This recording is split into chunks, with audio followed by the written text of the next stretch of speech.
So this last year in business has probably been the most financially and mentally challenging since my very first year in business when I started freelancing. We basically had a bit of a transition period where we changed the type of clients that we were working with or put more focus on a particular set of clients, and we basically had a 3 or 4 months period where we didn't really have any invoices being paid. I had to put a lot of money back into the business, use my own personal savings and investments just to get us through that tricky time. And this video I wanted to record to basically share my thoughts and lessons over the past year of business, as well as over the past 5-6 years since I started my video business, and share exactly where I am, where I want to go, and what is going to be changing for us as we move forward. I also want to say this is the 4th time that I've tried to record this video because we had a different technical issue on the first 3, and so if you're watching this, then it finally worked. But let's actually start right from the beginning. So right from the start, business is incredibly difficult. The odds are absolutely stacked against you.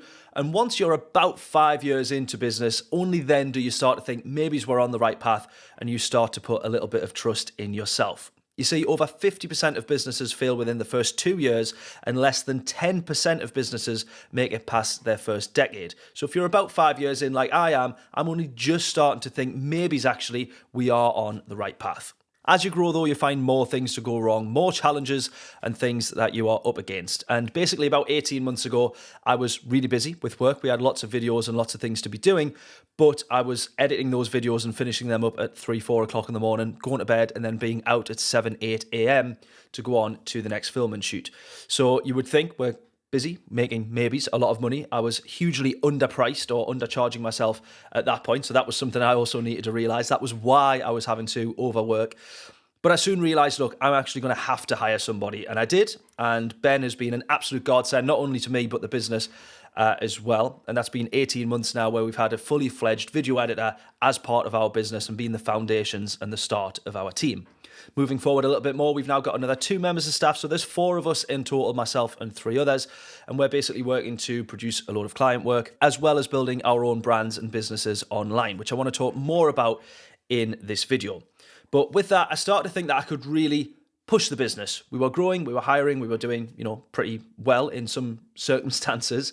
But it constantly feels like you are up against hurdles. And actually, we did a video on the YouTube channel, which will be coming out soon, where I was asked what has been the biggest hurdle in business. And actually, it's not been one specific problem. There's been some challenges and some, payments not being made and clients who have been a nightmare, and they're all bad. But it actually just feels like it's loads of tiny little hurdles that stack and stack and stack until you have a hurdle, essentially, that you can't overcome.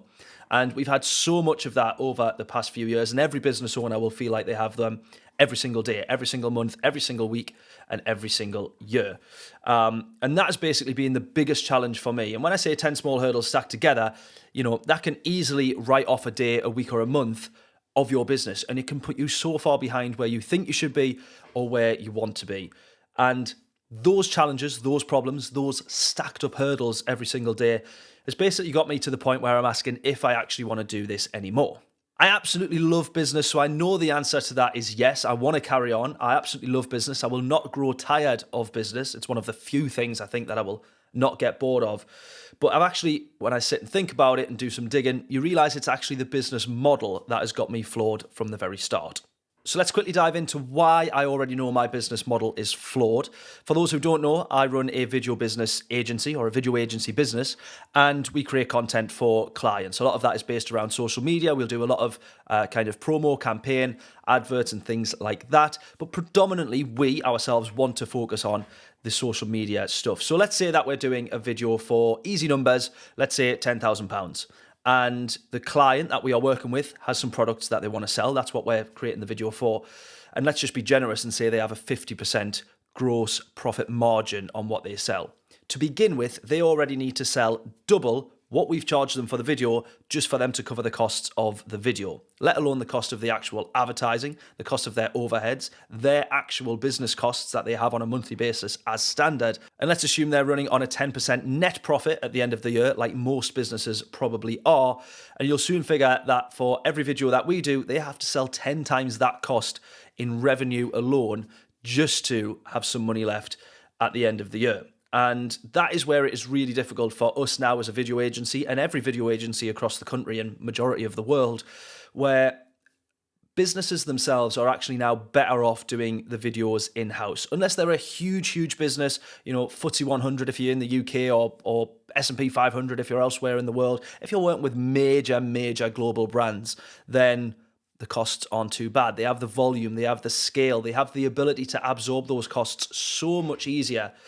And that is where it's difficult for a local business. They just do not have the money to put into a big video campaign on the gamble, on the off chance that it works. And that is the problem. And I know already, and I agree with the notion that if you're not doing something in-house, then you're not doing it enough. I actually disagree that most businesses should go out and work with a video agency to produce videos. So we're really particular with the type of clients that we want to work with for a start, but the type of clients we believe we should work with. If I believe a business is better served creating videos themselves, I will absolutely tell them. We can of course work with them if there's something that I don't know that they think will work. They have a secret sauce that I don't know about. But for the most part, I will say, look, I genuinely think you are better creating some videos by yourself, edited through TikTok or CapCut or whatever, and just see how well they do. Learn the game a little bit before you start delving into the world of working with video agencies. And aside from that tangent, the costs themselves are the main thing that I want to focus on. And being any service-based business, you can be absolutely flawed from the ground up, or at the very least, have yourself a bit of a ceiling. Unless you create yourself a massive business where you at the top are so far removed from all of the daily struggles and challenges as a business, nobody is going to want to buy that position from you. No one's going to want to buy my job, because if you remove me from the business, there is no business. And that is majority of certainly video agencies, marketing agencies, consulting agencies, recruitment agencies in the UK. And so with that, you can't really sell the business, and so it doesn't have much value. Nobody wants to buy a job, even if it is a profitable job. And so with that, here's why I want to go on to build other things. And to go off on a slight tangent here, please do bear with, because at the very start of freelancing, my personal earnings at the job I was at just before I got made redundant was £18,000 a year, about £1,400 a month after taxes that I could earn. And I thought if I can match that in freelancing, then I'll be absolutely happy. So I thought 40 hours per week, if I charged £10 an hour, there's my first two mistakes, because you do not work 40 hours as a freelancer. You work far more than that, but you don't bill 40 hours as a freelancer. And also £10 an hour. I'm an absolute idiot. But I thought £400 a week, that's actually £1,600 a month, and I will be even better off than I am currently in my job. How wrong I was there. So the truth is, yeah, you never work a full 40 hours a week in terms of what you actually bill, and charging £10 an hour, even now, a few years on, is actually below the minimum wage. But I actually wanted to get my foot in the door, and even in a lot of cases, worked for free. So I thought if I can get to the point of earning 40, maybe £50,000 a year, at the time that seemed to be the benchmark to say you are absolutely smashing it. And even still today is well above the average here in the UK for an annual salary. And yet 6 years into running my business, we'll probably turn 200k this year, 240, 250 if we include VAT. And I don't think I will earn any more than I did when I was freelancing right at the very start, because there's this horrible urge to put everything you can back into the business, or into the business in the first place. And I know that for me, that mindset will never change. You see, I live to work, which is already not always great, but not being able to enjoy what you've actually built is also incredibly bad for yourself. It's great for the business, but it's so easy to wonder, if you're not taking anything out of it, what is the point in building this? I know people that have built businesses for 20, 30, 40, 50 years, and they're looking thinking, I've never paid myself any more than minimum wage. In fact, most times they've paid themselves less than minimum wage. And then they've looked and gone, if I'd have got a job and worked that 50 years in a job, yes, I might have hated it, but I'd have earned 10 times the amount that I have done to date. And so that's the point that I'm at now, because our expenses for a year, just to break even, we have to hit 100k in revenue just before we start making any money. So the salaries that we have now, the overheads that we have now, everything soon adds up. And until we hit 100k a year, we've not made any money. And that is huge numbers to me as a freelancer 5 years ago when I just started and was making nothing. And I understand that to some people running much bigger businesses, those numbers are child play. They're spending 100 grand a week without battering an eyelid. But it's all relative. And this is the problem, that way back in the day, 100 grand a year to me was absolutely insane. I am now, as an expense or expenses, overheads, at double what I would have one day dreamed of earning. So I dreamed of earning 50k. I now have to make 100k before I even see any money, which is just absolutely insane to think. Again, in a lot of business contexts, these numbers are actually really, really small, but this is the problem, you see. It's very difficult to build and then maintain an agency, regardless of the sector, regardless of the model, because you never want to turn down more work, which means you have to employ more people or build your team. And then you have to find more work to be able to suffice and sustain that team. And so you end up on this never-ending staircase where you take one step up and then you go along to try and maintain, and then you have to grow and then you maintain, and then you grow and you maintain. And this staircase just goes on and on and on and on until one day you hit the final step and then you drop straight to the ground. And nobody knows when that final step is going to come, but every agency seems to follow the same path. And a lot of business owners will follow the same path where they will take every step that they possibly can, and yet they will sacrifice a lot to get to the next step. Understandably, we all want to grow as business owners, but we want to sacrifice. We want to dip into savings where we shouldn't be dipping into savings. We want to take on more staff members where maybe we can't quite afford it, or the year-end accounts would suggest that that is a bad idea. And all it can take is one project to go south, one project to be delayed, never mind go south, one invoice to not be paid, or one cost to your expense to increase by 10, 20%, one unexpected cost that may have came out of nowhere, and that can be your business gone. You need to be really, really careful. And that for me is the fear, the problem. I don't want to continuously climb that staircase and help actually build other businesses. I love it. I really do love it. I love the video production, but we can't sustain it. And that's why I want to build businesses. And that's why I want to move on to other things. I want to build businesses and brands of our own. I want to do this marketing work on businesses of my own so that I can build a valuable asset through enjoyable marketing and explore the growth of a business within a sector that maybe needs disrupted, or a sector that we enjoy operating in. And I want to do that directly to businesses that we own, not have the worries of feedback, not have the worries of project turnarounds and deadlines and invoices and purchase orders and we've decided, can we totally scrap that video because we didn't like the script that we wrote in the first place, can we start it all again, and all of those problems that comes with working with clients and working as a video agency. But I want to see a direct impact of our efforts. I don't want to produce a video that we probably care about more than the client and then get paid a nominal amount of money for doing that and just rinsing and repeating that. That is not, or is no longer, an enjoyable business for me. And so here's the thing. I've got so many things going on that it's difficult for even me to keep track of, let alone the things that I want to go on to do. But I actually started life, or business life, with a fairly simple goal, which was to spend as much time as possible on my drum channel and creating videos for my drum channel. And when I was in school, that was pretty much all I wanted to do. And when I started the drum channel, it was that actually got me into video production. I really enjoyed the recording, the filming, the editing of the drum videos, and so you match the two together, and that was where I left college, with a passion to do videos and drums, split the two evenly and spend as much time as possible doing both. However, as life goes on, you pick up more hobbies, more interests, more businesses and spaces that you want to start to operate in.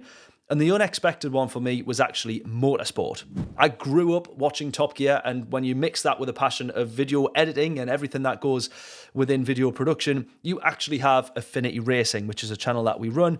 And at the point of recording this, we've just hit, or just over 2,000 subscribers. So it's going well. We've been on it about 18 months and we're doing just fine, but we want to try and explore that as quickly as we possibly can. And my absolute dream for this channel is basically to produce, again, as much content as we can, as much enjoyment as I can get from that, and basically be seen as a budget, or probably shit, version of Top Gear, but a ton of fun along the way. And with both these channels, I actually want to push these down into real world businesses. So monetizing YouTube is great, but here's the bigger plan. Because at the very best, or worst, I don't know which way around it would be, I only ever want those YouTube channels to cover their own overheads. So whatever money we monetize from YouTube, it would go straight back in, along with all the other money that we'll be investing into it. because we want to use them as a marketing funnel to push down into real world businesses that we own and operate. And without going too far into it, I already know what those businesses are, or at least a lot of them. And if we were to actually do a separate video, we absolutely can. But if we were to write everything down now on a bit of paper, we take up every wall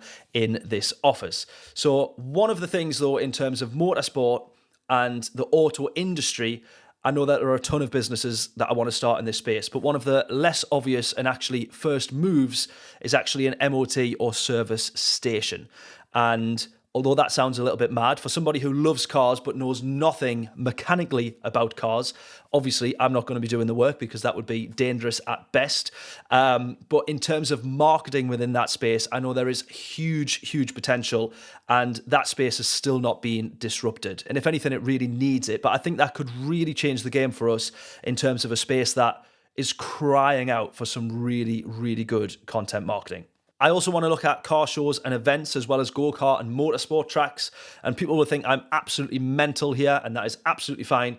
But my vision board actually includes owning team sport karting, which is a tremendous indoor karting business with chains right across the UK and I believe Europe as well. And from memory, you're looking at anywhere between 50 to 100 million, probably just to buy the assets of that business, let alone the actual business itself. I normally see the eye rolls at this point, but I'm absolutely serious. And to be honest with you, I actually doubt myself at times when I talk about all the things that I want to do, because I know that when I'm speaking to clients and I hear people talk in that way of all the things they're going to do, they've not yet done it, but they're going to do it, my eye rolls kind of a little bit as well. And I just think, yeah, I think you're basically full of crap. And so I'm well accepting of the fact that people will think the exact same of me. That is perfectly fine. But I just know that I have every intention of getting these done, and I will not waver from those goals. I will absolutely be dead set focused on those goals. And these are goals that have been sat in the back of my mind since the age of 10, 13, 15, leaving school, starting college, trying to start some little businesses, and really knowing that 10 years on, those thoughts have still not left my mind. So there's something there that at the very least, they're not going anywhere anytime soon, if that makes sense. The chances are, however, I will get absolutely nowhere. And I question whether I really need to set up all these businesses just because they actually look fun or think that they will be something that I enjoy. Because when you look at it, do I really need to set up businesses around motorsport? Or would I just get more enjoyment from watching the Formula One uninterrupted, hopefully, every weekend? Do I really need to set up channels around reacting to, reviewing things around Formula One? Does that take away from the fun of it? Probably. But in my weird way of working, affinity racing in particular, I actually set up as a means to force myself to do something that I enjoyed. Because if I don't see something as being productive or a good way to spend time, I basically don't do it. And you have to understand, you're looking at someone here that has spent the past 6 years waiting to catch up on the last few series of Suits. And how I've managed to go this long without hearing or seeing a spoiler is absolutely beyond me. And I guilt myself, though, into thinking, if I go spend that time, I could have been doing it on this. If I go waste that time watching this, I could have invested it spending time growing this. And so that is kind of the problem. And ultimately, it's pretty sad. It is really sad. And it's one of the big curses of being a business owner who always wants to push on and always wants to, grow and move on to the next big thing. And after all that, though, I talk about being a workaholic. This is the saddest part, is that I know for an absolute fact that the payoff will not be worth it. We could fast forward 20, 30, 50 years down the line, and we could see myself achieving everything that I set out to achieve, achieving more than I've set out to achieve, and even building businesses that to date I didn't know that I was going to build. We could move 50 years down the line and see myself doing that. And yet I know that achieving those things will each and every single time be one of the saddest days of my life, because actually it is the journey and enjoyment that is probably going to be the most fun. And I feel lucky really to have consumed or stumbled upon so much content where the success stories from some of my absolute heroes in business or entertainment or just, in general, have all said that the thing that they were chasing was never really worth it. It was always the enjoyment of chasing that thing. And maybe that is why I've always set myself, a never-ending list of incomprehensible goals where even someone like me, who is as driven as I am, look at it and go, God, that's a big ask. But with all that said and all that rambling, maybe that is me answering my own question as to why I actually should go and try and do these things. As much as the eyes roll in the room when I tell people that that's what I want to do or that's what I'm setting out to achieve, maybe it is actually the journey that I should be focusing on. Because if we actually all do an exercise now, literally do this along with the video and write down your biggest goal or have a think, what would your biggest goal in life be? Be it in business, be it how much you earn, be it the car that you want to drive, the holidays you want to go on, or just the lifestyle that you want to live. Think about what that looks like. And if we write that down as our biggest and most important life goal, and then we sit back and we look at it, we realize that we have just limited ourselves to that very goal right there. And I remember filming a business mastermind where this was the exercise that one of the speakers did. And you've seen everybody in the room when he said that last sentence and he said, right there, what you've written down, that there is what you've just limited yourself to. That is your ceiling. And straight away, you saw everybody scribble out their answers and 10x it and multiply it by 10 to get to where they think that they maybe should be. But it's a really interesting exercise and it's something that's never left my mind. I think about it most days and maybe that stuck in my head is why we have this big list of things as well.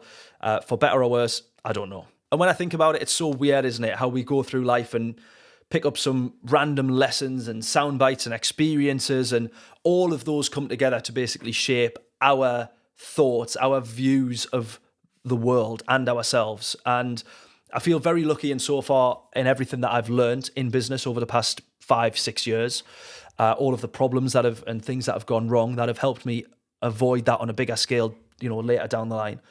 All those things are well and good, but I also think about the most randomest of things that I have consumed, probably at a really young age, just by chance, and how those things have shaped my life so much. And what it's so bizarre to give it as an example, but Derren Brown, so watching some of his specials, they were just on the TV by total chance. I walked into the room and they were on. I was like captivated, hypnotized, some might say.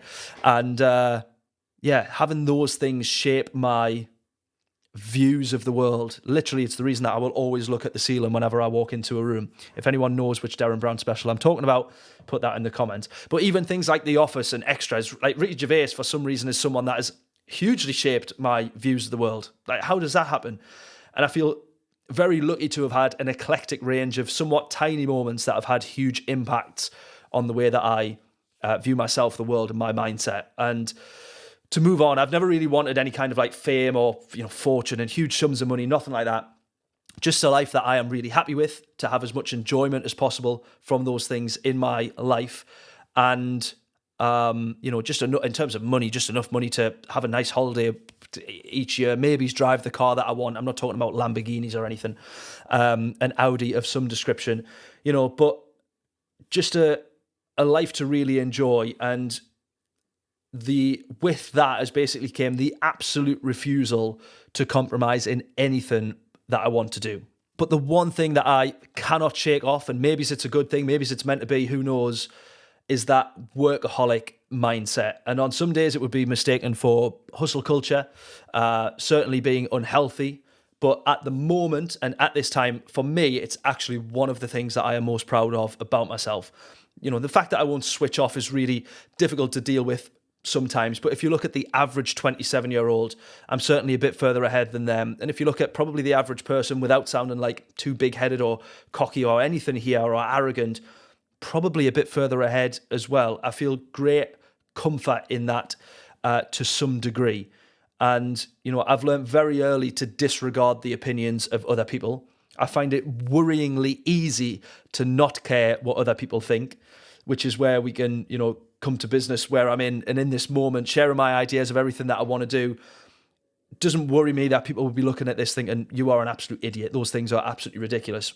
I know they are. And I only really want to take advice from people that I want to be like. So the only people's opinions that I'm going to care about, if I was to share all of these crazy ideas that I want to do in terms of building a business, the only people that I'm going to think, are they looking at me thinking that I'm stupid, is someone who I want to be like, or someone who's a few steps ahead of me that can say, I've done that, I've been there, I've done that, this is what I've done to achieve that.